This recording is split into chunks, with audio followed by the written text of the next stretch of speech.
Amém, queridos irmãos. Eu queria, nessa noite, eu pensei muito o que eu poderia pregar hoje aqui, e eu vou pregar exatamente aquilo que corta o meu coração, que é o centro do meu coração, o assunto mais importante que eu vejo no meu coração, na minha vida.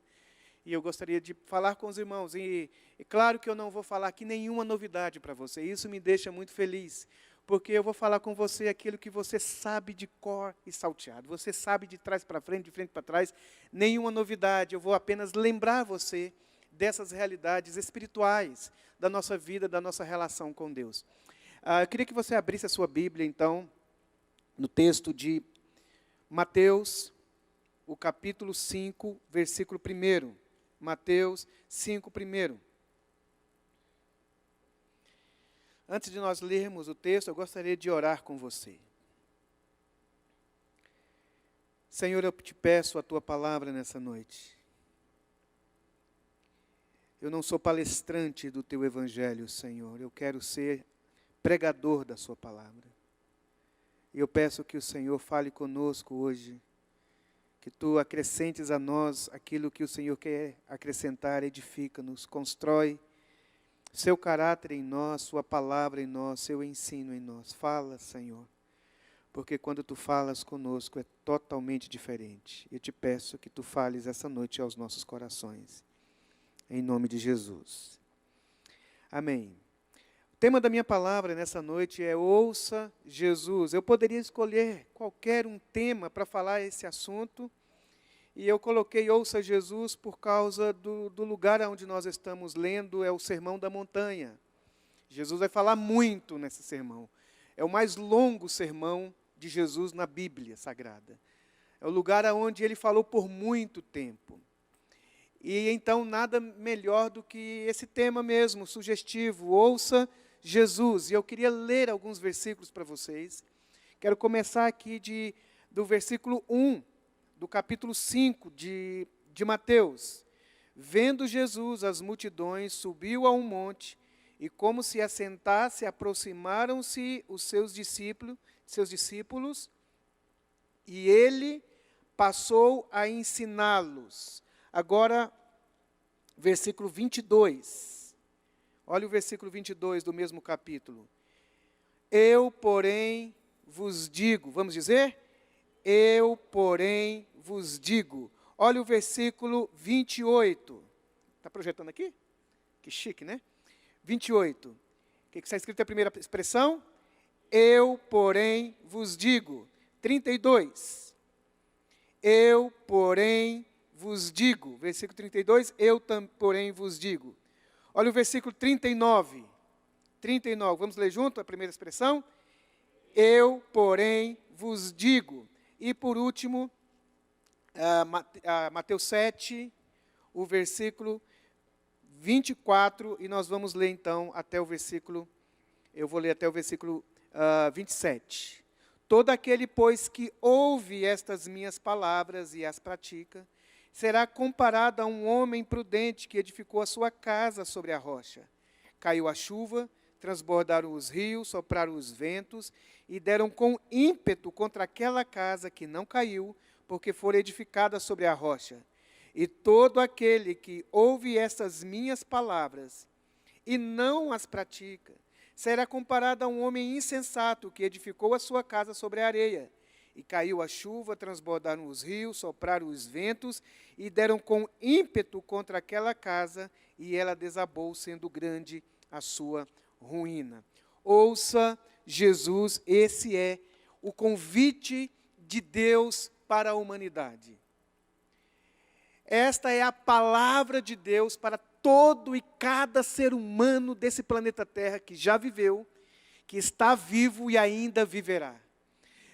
De Gênesis a Apocalipse, Deus é um Deus que está falando muito. Deus é um Deus que fala. E todas as vezes que Deus fala, Ele não só organiza a história, Ele não só organiza o mundo, Ele não apenas coloca as coisas em ordem, como foi lá no primeiro texto de Gênesis, o primeiro capítulo, Quando Ele fala, Ele não apenas coloca em ordem as coisas, Ele não apenas dá direção, mas Ele se revela. Ele mostra o seu caráter, Ele mostra a sua pessoa, Ele mostra do que Ele gosta e o que Ele não gosta, o que Ele ama e o que Ele odeia. Ele mostra os seus valores, o seu olhar, a sua perspectiva, as suas intenções. Ele não só dá destino a nós, não só nos corrige, mas muito mais se revela. E a revelação de Deus, ela é progressiva. Ele vem se revelando na história. Ele vem se revelando desde o primeiro homem que pisou esse planeta Terra. Ele se revela através da humanidade, ele se revela através da criação. Ele se revela através dos seus profetas. Ele se revela nas experiências que esses homens, ao longo da história, e estas mulheres que foram se relacionando com ele foi se revelando parte de si, parte do seu plano, parte dos seus atributos, como que uma visão, ainda que perfeita e maravilhosa, ela não estava completa. Até que então, a revelação máxima, a expressão máxima da sua vontade, a expressão completa, perfeita da sua vontade, do seu ser, do seu caráter, foi plenamente revelada na pessoa e na obra de Jesus Cristo. Em Jesus Cristo, Deus falou tudo. Em Jesus Cristo, Deus se mostrou clara, evidente e perfeitamente. De maneira que, então, nós estamos agora diante desse texto, e Deus está falando de novo. Jesus está falando. Obrigado, Rafael. Rafael me ajuda aqui na unção das palavras. Você sabe que as palavras, não é? Como que chama? As salivas, né? Eu ouvi um pregador dizendo que as salivas são a unção das palavras. Quem não saliva, dificilmente conseguirá falar. E o Rafael, quando me vê assim, ele fala: toma água, pastor. Tá bom, vou tomar.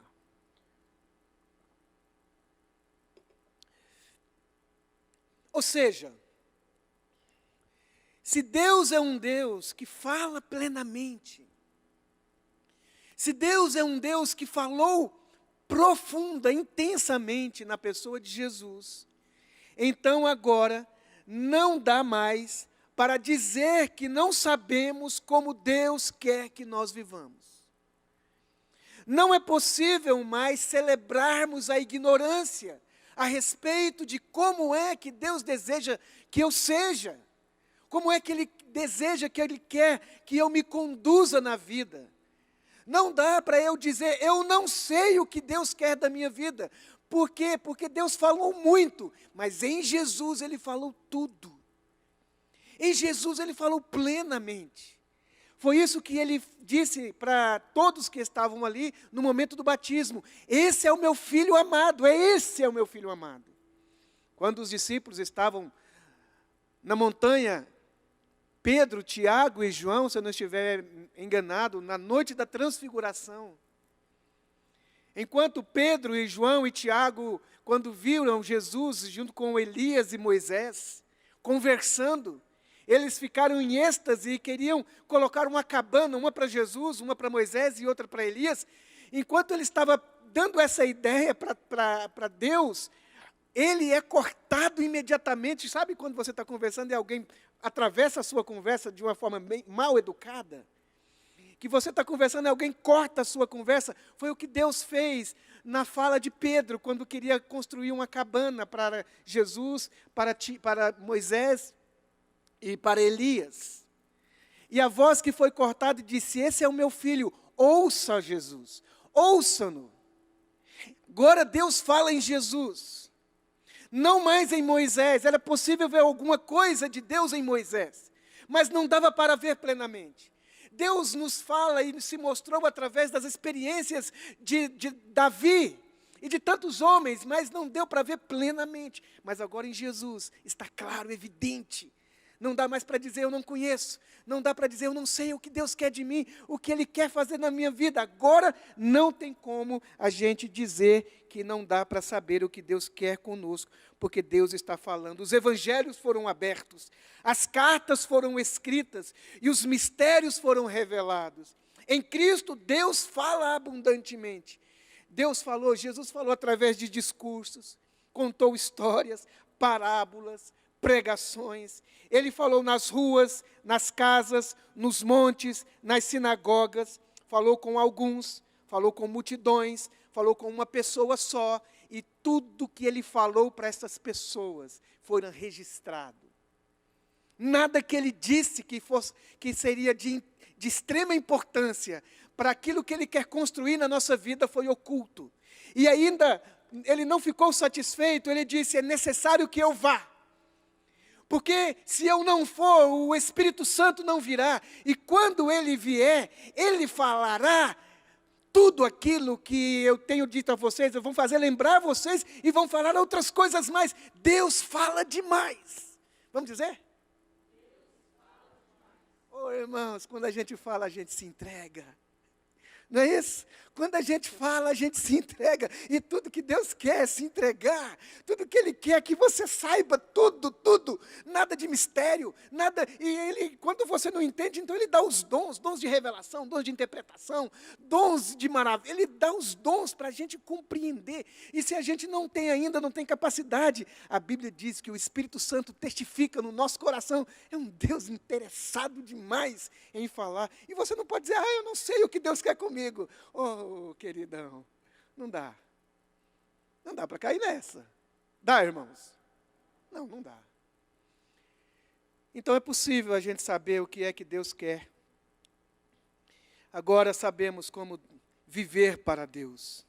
Pois Deus não somente nos deu a sua palavra, Deus não somente nos deu o seu ensino, mas Ele nos deu a sua própria pessoa. Ele pegou Levítico e colocou numa pessoa, Ele colocou Deuteronômio numa pessoa.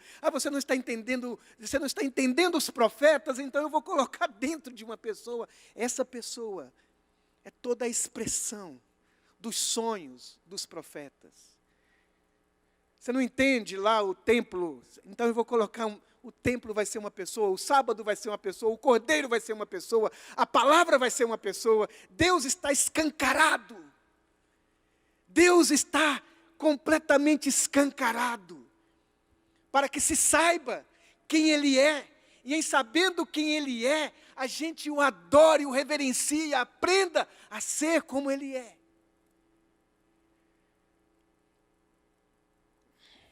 A expectativa de Jesus com essa multidão ali, e a expectativa das multidões em relação a eles, é que faz toda a diferença dentro daquilo que Deus deseja fazer e ser para nós.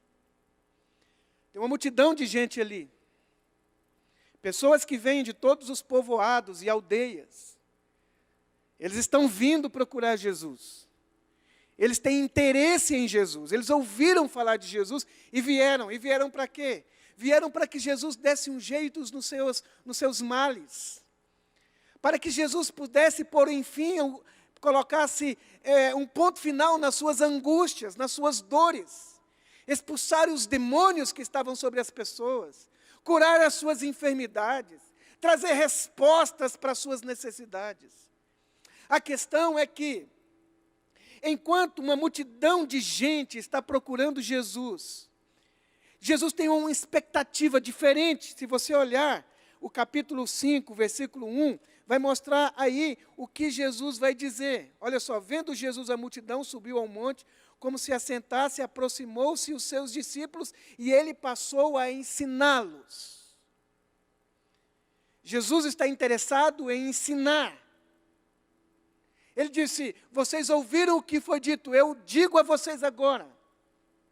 Jesus está com vontade de falar.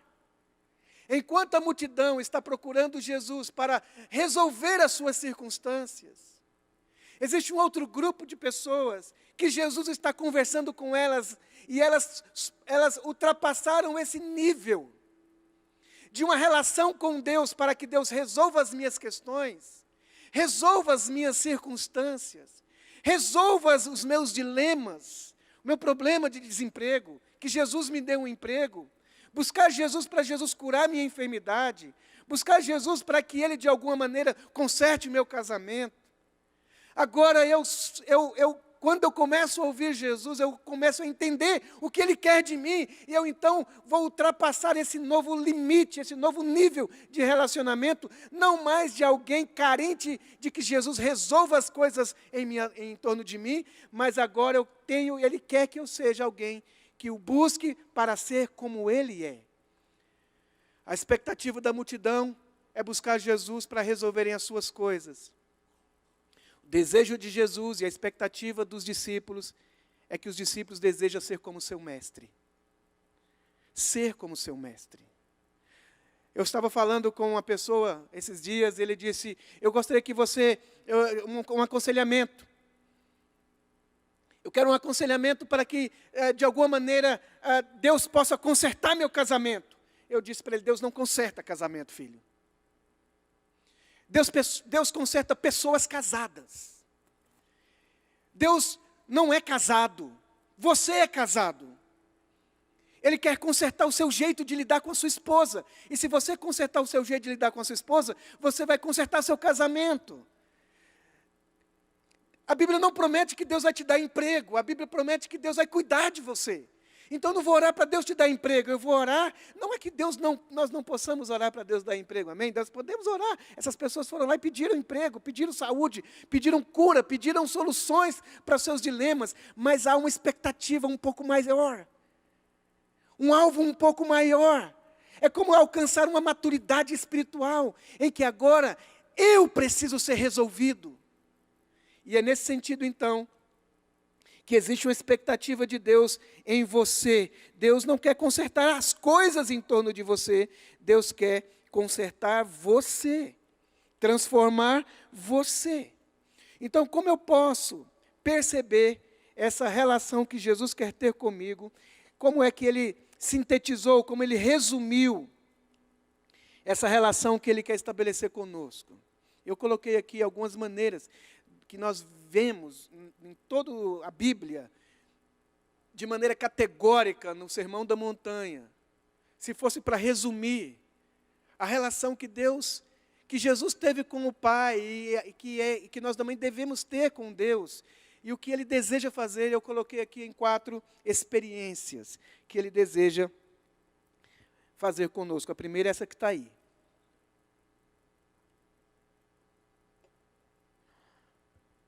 Olha aí, capítulo 5, 21.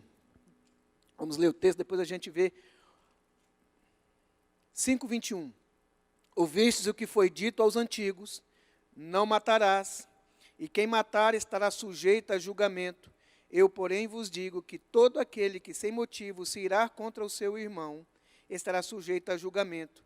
E quem proferir um insulto a seu irmão, estará sujeito a julgamento no tribunal. E quem lhe chamar tolo estará sujeito ao inferno de fogo. Versículo 27 diz assim, ouviste o que foi dito, versículo 27, não adulterarás. 28, eu porém vos digo que qualquer que olhar para uma mulher com intenção impura no coração, já adulterou com ela. A primeira questão do discipulado de Jesus, da experiência de Deus conosco, é que Ele colocou esta cláusula. Ele estabelece uma relação com Deus que inicia também de dentro para fora. Qualquer coisa que Deus recebe como autêntico nas nossas vidas, qualquer transformação que Ele deseja efetuar em nós, não começa de fora para dentro, começa de dentro para fora. Por isso Jesus não fica impressionado com as nossas apresentações. Jesus não fica impressionado com a nossa aparência, com a liturgia das nossas reuniões. Ele não fica impressionado com a pureza que parece que você tem. Ele não fica impressionado com a educação que parece que você tem. com a bondade que parece que você tem. Ele não se impressiona com a qualidade da música que nós cantamos para Ele. Jesus não se impressiona com performance, com aparência. Quando Ele veio, Ele encontrou muita gente assim. O jovem rico, que obedecia a Deus, disse o jovem rico, desde a sua infância. Jesus diz, guarda os mandamentos. Ele diz, eu guardei todos. Parece que esse rapaz, esse jovem rico, ele é muito parecido com aquele moço que foi orar no templo, junto com com um publicano, o fariseu e o publicano. O fariseu, um homem que todo mundo olhasse para ele, era um homem de Deus. Um homem de Deus, um homem que não vive na vida no pecado, uma pessoa que aparentemente é generoso porque ele contribui, é uma pessoa espiritual porque parece que ele ora, você está sempre vendo essa pessoa orando, e você olhando de longe assim, você diz, é um homem de Deus, é uma mulher de Deus. Esse moço se parece muito com o irmão do filho pródigo, que disse para o pai, eu sempre guardei os seus mandamentos. Eu não saí de casa, eu estou aqui labutando, você levanta de madrugada, eu levanto também para te ajudar a tirar leite. Eu estou lá com você na lide, eu estou trabalhando, eu estou honrando, eu não fui para a esbórnia. Esse rapaz parece muito com o sacerdote e o levita, que não acudiu o moribundo na rua, porque a lei de Moisés dizia que não se deveria mexer com sangue. Antes de se apresentar diante de Deus, você vai apresentar diante de Deus, não se envolva com sangue. Aquele moço parecia morto e ele queria obedecer a Deus, o sacerdote e o levita. Ele passa de longe, ele viu, mas ele não quis. Por quê? Porque ele queria honrar a Deus. Ele queria honrar a Deus, e Jesus falou muitas vezes para os doutores da lei, vocês são como o túmulo. Por fora é tudo branquinho, bonito, vocês fazem orações longas. Vocês pregam e vocês dão volta em mundo para fazer um convertido. É impressionante como vocês são dedicados à lei, como vocês são zelosos da lei. Mas a questão é que Jesus viu tudo aquilo e não se impressionou. Ele não bateu palma. Por quê? Porque tudo que está do lado de fora não encontrar conexão dentro da gente, não tem valor. Você pode dar esmola. A questão não é se você dá esmola, é se você é generoso. A questão não é se você me abraça, é se você me ama. Não é se você matou alguém, é se você pauta a sua vida em torno de ódio, ressentimentos, mágoa. Ainda que você nunca tenha matado ninguém. Então, as verdades que vale a pena que Deus admite como autêntica da sua vida, são aquelas construções que estão sendo edificadas dentro de você. E não importa o tamanho, importa se aquilo é verdade. Lembro que um dia meu filho chegou para mim, quando ele era bem novinho, ele era pequenininho, ele deveria ter uns 5 anos de idade, talvez, e ele queria, acho que era uma bola, mas ele queria uma bola oficial, e eu comprei uma bolinha de plástico, velho, fraca. Ele não lembra, mas eu lembro. Eu cheguei lá com a bolinha, ele pegou a bola e chutou a bola para lá e falou assim, eu te odeio, você é o pior pai do mundo. Eu te odeio. Eu poderia ficar magoado. Poxa, meu filho falar que me odeia. Não vou comer mais, nunca mais. Meu bem, ore por mim, meu filho me odeia. Não significou nada, sabe por quê? Porque nessa relação que eu tenho com o Lucas, eu sei que isso é de boca para fora. Não é verdade. Ele não me odeia. Porque nessa época, não é assim mais, hein? Mas nessa época, quando ele ouvia o som da moto ou do carro, ele já ia lá para o portão. Ah, papai, abraçava e pulava. Então eu sei que a verdade dentro dele é que ele me ama. Então, uma palavra mal falada que não é do coração não tem valor. Mas também, uma boa palavra falada só de boca, também não tem valor. Jesus, eu te amo. Jesus, tu és tudo para mim. Mas se aquilo não é verdade dentro de você, É o que está escrito lá em Salmo 51. Deus ama a verdade no íntimo. É melhor você falar, Senhor, nessa manhã eu vim aqui dizer para o Senhor que eu estou chateado contigo. Eu estou aqui nessa manhã para dizer que eu não estou concordando com isso que o Senhor está falando. Eu não estou entendendo por que o Senhor está fazendo isso comigo. Mas é verdade isso dentro da sua alma do que você está desse jeito e falar, Senhor, eu te dou graça pelo seu plano na minha vida, eu creio nele. Mentira, não é verdade. Então Deus ama as coisas de verdade. Aquilo que está sendo claro dentro de você. Então, isso vai fazendo com que, se Deus é assim, eu também tenho que ser. Eu não posso julgar as pessoas pelas aparências. Parece que é mau, parece que é orgulhoso, parece que é soberbo. Você viu fulano? Que orgulhoso, mas talvez não é. Parece que é orgulhoso, parece que é soberbo, parece que é presunçoso, mas talvez não seja. A gente não pode julgar, porque a aparência se engana. Então, toda transformação que Deus quer fazer em nós, irmãos, só é autêntica aquelas que Ele começou dentro de você. Não é fora de você. O culto verdadeiro não é aquilo que nós fazemos e que não tem eco dentro de nós. Por isso que ele diz que o coração quebrantado e contrito ele não rejeita. Qualquer movimento externo só tem valor se elas estiverem também dentro do coração. Segunda questão. Mas vamos dizer aqui, volta essa frase aí. Qualquer movimento externo só tem valor se existir também dentro do coração. Vamos dizer tudo isso? 1, 2, 3 e...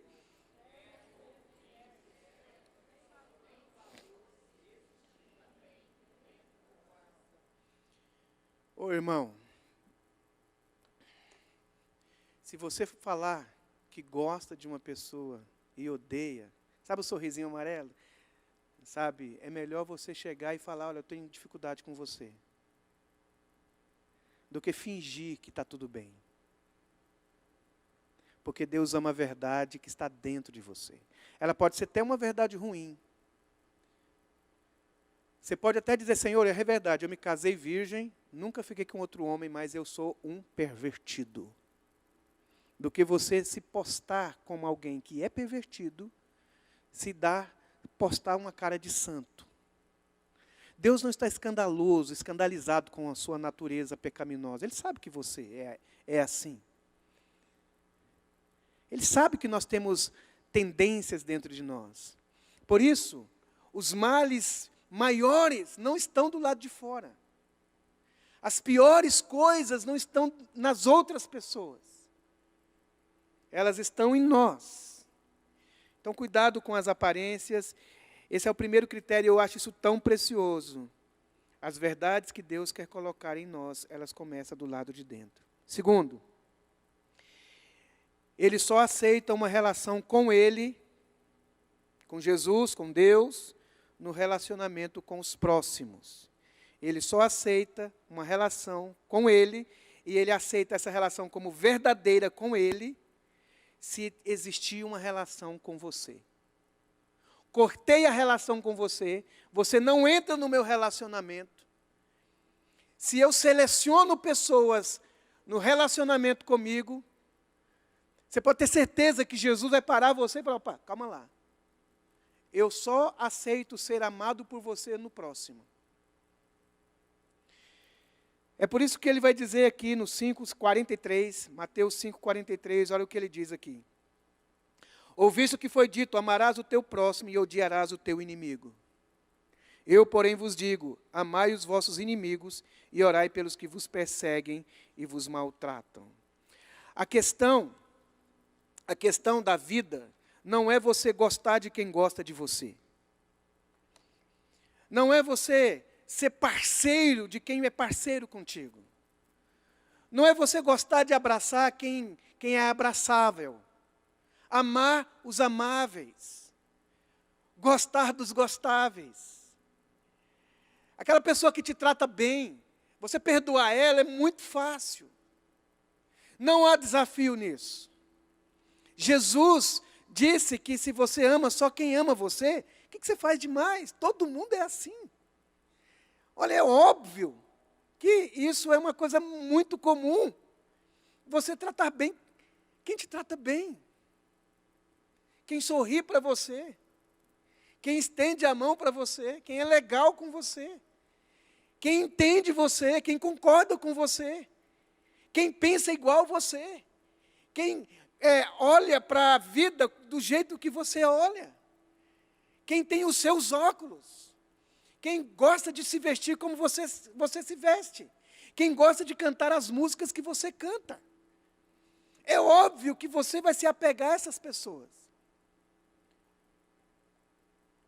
Mas o discipulado de Jesus, ele vai mais além.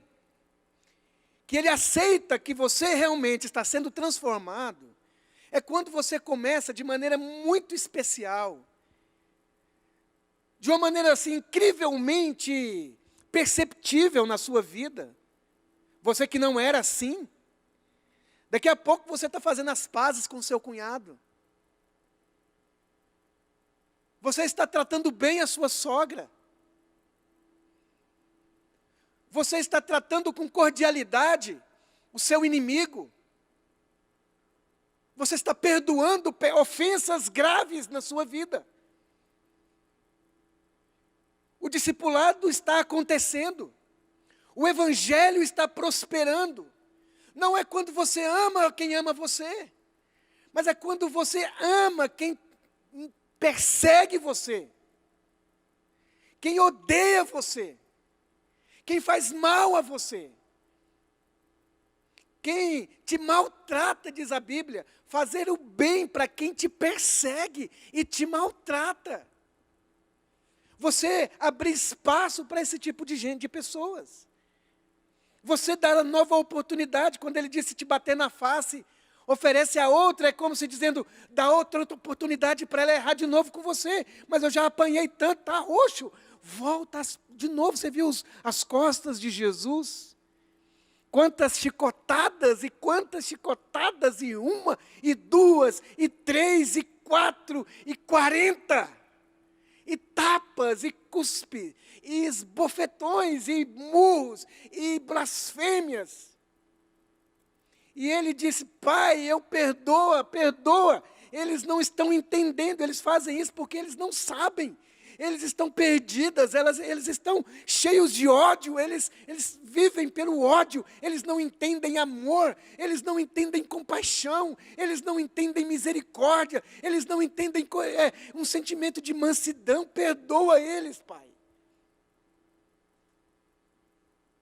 Você realmente está caminhando no discipulado com Jesus quando se percebe que você está sendo uma pessoa cheia de amor para quem te faz o mal. Quando choveu hoje aqui, choveu na casa de todas as pessoas aonde a chuva estava chovendo.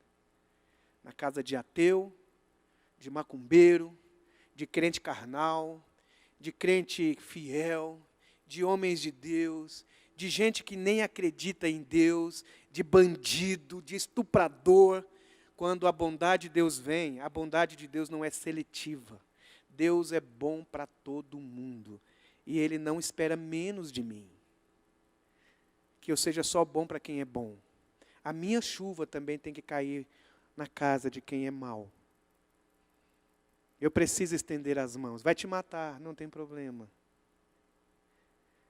Vai te usar novamente, não tem problema. Por que você faz isso? Porque você é de outro planeta, irmão. Você não é daqui. Nisto saberão que você é meu discípulo. Se você ama. Estava falando com como é seu nome, irmão? Max. Pregou, falei assim, Max, que tremendo, né? A gente saiu daqui impactado com a palavra do Max. Ele fez uma analogia entre Jonas e Moisés, linda. Nunca vi ninguém fazer isso. Linda. Eu falei, poxa, por que eu não pensei nisso antes? Mas sabe, o desafio de Jonas, amar os ninivitas. Desafio de Moisés, amar os israelitas. Qual é o maior? Não tem jeito de andar só eu e Jesus. Quando Jesus me chama, não dá para eu andar só eu e ele na minha casa. Vou ser discípulo de Jesus lá em casa. Tem que caber todo mundo, irmão. Lá na sua casa. Tem que caber todo mundo. Maria Madalena, Judas Iscariotes, vai trair você. O outro que quer pôr fogo na cidade. Os outros que estão disputando quem é maior. Tem que caber todo mundo lá, irmão. E outra coisa, tem que caber o samaritano. Tem que caber o fariseu. Tem que caber todo mundo. Porque Deus amou o mundo. E Deus não tem outro tipo de gente para amar. Deus não tem anjos aqui na terra para Ele amar, só tem nós, e nós somos assim. Eu lembro de um dia, quando eu fui orar, um dia desse fui para o meio do mato orar, e eu falei, Deus, eu quero te falar um negócio aqui, eu sei que o Senhor sabe, mas não sei, parece que o Senhor não sabe. Não tem Abraão mais aqui para o Senhor usar, não. Não tem Davi, não tem o apóstolo Paulo. E fui enumerando os caras heróis da Bíblia aí, que eu falei, sabe quem tem, Deus? Gente igualzinho eu. Usa mim, Senhor. Porque o Senhor não tem Abraão mais. Usa mim. Dessa segunda característica, sabe, irmãos? Aquele que diz amar a Deus, ame também o seu irmão. E aquele que diz amar a Deus e não ama seu irmão é mentiroso. Porque como você pode amar quem você nunca viu? Como você pode amar uma pessoa que você nunca viu e não consegue amar alguém tão real na sua vida? Então essa é a segunda coluna do discipulado de Jesus que eu percebo bem forte nos evangelhos. Terceiro e penúltimo, é uma relação que exige prática. Capítulo 7, versículo 24. Todo aquele, pois, que ouve essas minhas palavras e as pratica. Jesus não é um filósofo de religião. Fé que não tem prática, não é fé, é filosofia. Não é ter fé sobre oração, é orar. Não é ter bons conceitos a respeito do perdão, é perdoar. Não é saber sobre os princípios do jejum, é jejuar. Não é saber sobre ofertas e ajudas, é ser solidário. É pôr a mão no bolso, é contribuir. E não se esconder atrás do dízimo e da oferta. Que você dá conta de dar dízimo e dar oferta, mas não dá conta de pagar R$ 15 no lanchinho no final da reunião. Não é porque você não tem, é porque você acha caro. Acha caro o retiro, acha caro a camiseta, acha caro dar carona para o irmão, acha caro ajudar uma outra pessoa. Não é porque você, se você está sendo transformado em gente generosa, gente bondosa, gente caridosa, gente que dá de si, gente que se oferece. E a Bíblia diz então que a relação com Ele tem que ser uma relação que produz prática nas nossas vidas.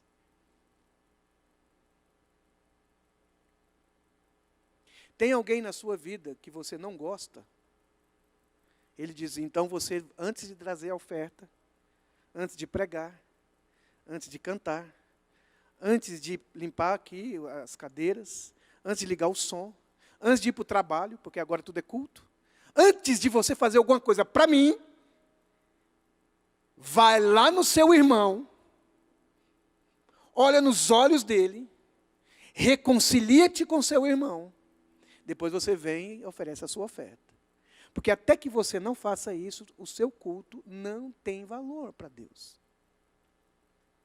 Sabe por quê, irmão? Se a gente for aceitando o ódio, o rancor, o ressentimento, a mágoa, ressentimento e as mágoas no nosso coração, se a gente for aceitando as coisas dentro de nós, e a gente não vai orando, não vai jejuando, não vai lendo a Bíblia, não vai se dedicando, nós vamos nos tornando filósofos de Jesus.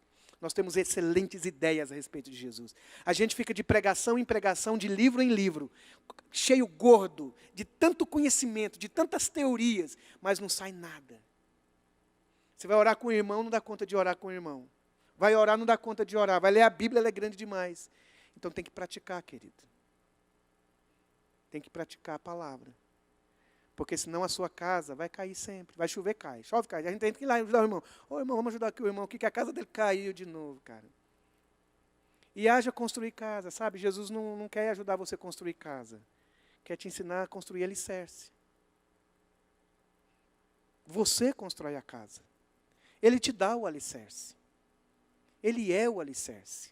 Ele é o fundamento. Construa nele a sua vida, a minha vida. Lucas, quarto e último. Uma relação centrada em Deus. Se fosse então para a gente fazer uma síntese da espiritualidade, da nossa fé em Jesus, da nossa relação com Deus, tudo que Deus está construindo começa de dentro para fora. É uma experiência relacional, é uma experiência que exige prática, e Deus é o centro dessa relação com Deus. É a explicação porque eu faço o que faço. É o motivo pelo qual eu estou fazendo o que eu estou fazendo. É a razão porque eu estou perdoando. É a razão porque eu estou ajudando. É a explicação da minha fidelidade, do meu quebrantar. É o porquê eu venho aqui. É a razão pela qual eu vivo. É por isso que ele sempre vai dizer assim no Sermão do Monte: teu Pai que vê. Quando você for dar esmola, não fique tocando pandeiro, faz uma festa para mostrar que você é um doador, é um ajudador. Não faça isso em secreto. Uma espiritualidade no anonimato, que não é um palco de apresentação para você. Não é um palco onde você mostra quão você é leal, quanto você... Não, faça tudo de uma maneira para Deus. Para Ele ver. E se ninguém viu, não pare. Se ninguém valorizou, continue. Por quê? Porque você está fazendo tudo isso. Não é porque a pessoa merece. É porque você faz isso porque Deus na sua vida é o centro. Teu Pai que vê. Teu Pai que vê as suas orações. Teu Pai que vê as suas esmolas. Teu Pai que vê você perdoando. Teu Pai que vê você em secreto. O teu Pai que sabe do que você precisa. Jesus disse: tudo que eu faço porque eu vi meu Pai fazer. Eu não faço nada que não tenha visto em meu Pai. E a minha vontade é fazer a vontade do meu Pai. Uma vida centralizada em Deus. Uma vida que é explicada numa relação, sabe, de você para com Deus. Em que Deus vê o seu coração. Em que Deus vê as verdades que você está praticando. Lá na sua casa, lá na sua vida. Sem palco, sem música no fundo, sem pregadores, sem ninguém vendo, sem ninguém observando. Deus é a sua plateia. Deus é a sua plateia. Deus é aquele que olha e aprova. Por isso ele disse, por isso que os apóstolos disseram que muitos dos fariseus, muitos dos sacerdotes tinham crido na mensagem de Jesus, mas por causa dos judeus, porque eles iam perder benesses na sinagoga, eles não assumiram a sua fé, porque amaram mais a glória do mundo do que a glória de Deus. Paulo diz assim: se eu busco agradar os homens, não seria servo de Cristo. Tudo que fazemos, seja em palavras, seja em ações, seja comer, seja beber, qualquer outra coisa a fazer, para a glória de Deus. Você vai tocar o contrabaixo, eu olhei para o Luiz, ele vai tocar o contrabaixo aqui, para a glória de Deus. Não é para ir para o pastor Renato, não é para o Rafael, para a Fabiana, para Deus. Para Deus, vai limpar aqui o chão, para Deus. Vai fazer comida, para Deus, é para Ele. Vai cuidar dos filhos para Deus, vai dar aula para Deus. vai lavar chão, vai ajudar como um enfermeiro, fazer isso para Deus ser honrado. Sabe o que vai acontecer? É que você vai perceber que o Evangelho não quer mudar as coisas que você faz. Ele quer mudar o jeito que você faz. Não é se você prega ou se você vende picolé na rua. Não é se você está dando a sua vida como missionário em qualquer lugar desse mundo, ou se você é um enfermeiro ou é um atendente. É se para quem você está fazendo. Porque o pregador pode fazer para ele mesmo. E o varredor de rua pode estar fazendo para Deus. Eu termino dizendo a respeito de um homem que estava construindo uma vala. Naquela época não tinha muitas tecnologias, não tinha máquinas, eles faziam tudo à mão mesmo. Então aqueles homens iam com os seus enxadões, com as suas ferramentas, construir aquelas valas. E todas as vezes que quando aquele homem terminava o seu trabalho, no final do dia, ele punha as mãos assim, sobre o seu instrumento, sobre a sua pá, sobre a sua enxada, sobre o seu enxadão. Ele ficava olhando aquele buraco, e ficava com os olhos fechados, olhando, às vezes olhando para o buraco e conversando. Quem via de longe não sabia. E até que alguém, um curioso, perguntou assim: por que todo dia, quando a gente termina de trabalhar, você fica conversando com esse buraco? Ele diz: não, eu não estava conversando com o buraco. Eu estava dizendo: Deus, pode ser que alguém tenha feito um buraco, uma vala tão caprichada quanto a minha, mas essa eu fiz para o Senhor. Essa venda eu fiz para o Senhor. Esse negócio eu fechei para o Senhor. Eu disse não, levei um prejuízo por causa do Senhor. Eu estou sofrendo porque eu amo o Senhor. Eu estou feliz e o motivo é o Senhor. Eu estou triste e o motivo é o Senhor. Porque tudo que eu quero ser é para a glória do Senhor. Tudo que eu quero fazer é para colocar um sorriso no seu rosto. E eu sei que eu só posso viver assim se eu viver igual a Jesus. Estava aqui na hora do louvor e o Espírito Santo, essas coisas só pode ser o Espírito Santo mesmo, não tem jeito de ser eu. Ele disse: meu filho, Jesus é igual a você. Jesus é igual a você. Jesus pensa como você pensa. Jesus trata as pessoas como você trata. Sabe o que era um óbvio em Jesus? Não era só que ele era igual a Deus. Era que Deus é igualzinho em Jesus. Sabe qual é a expectativa de Deus conosco? Que eu disse que não tem como a gente não saber. É que Deus deseja que nós sejamos iguais a Jesus. O propósito eterno de Deus é ter uma família com muitos filhos, semelhantes a Jesus, para a glória do Deus, o nosso Pai. Queria que você curvasse sua cabeça, queria convidar a Fabiana para cantar uma canção, uma oração. Essa canção é uma oração. Pai nosso, que estás nos céus, santificado seja o teu nome. Venha a nós o teu reino. Seja feita a tua vontade. Uma vida construída de dentro para fora. Uma vida de relacionamento com quem ninguém quer se relacionar.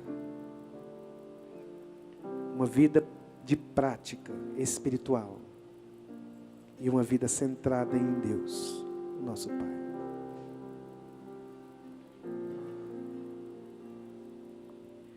Pai nosso que estais nos céus,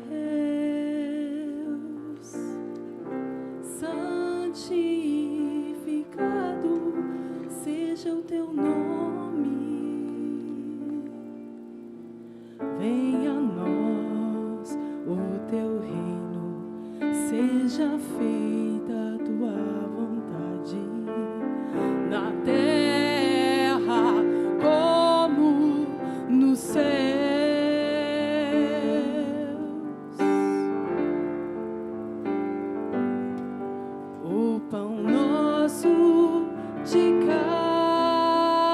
cada dia.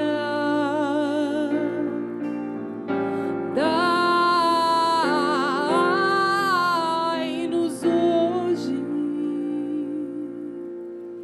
e perdoa as nossas dívidas, como nós perdoamos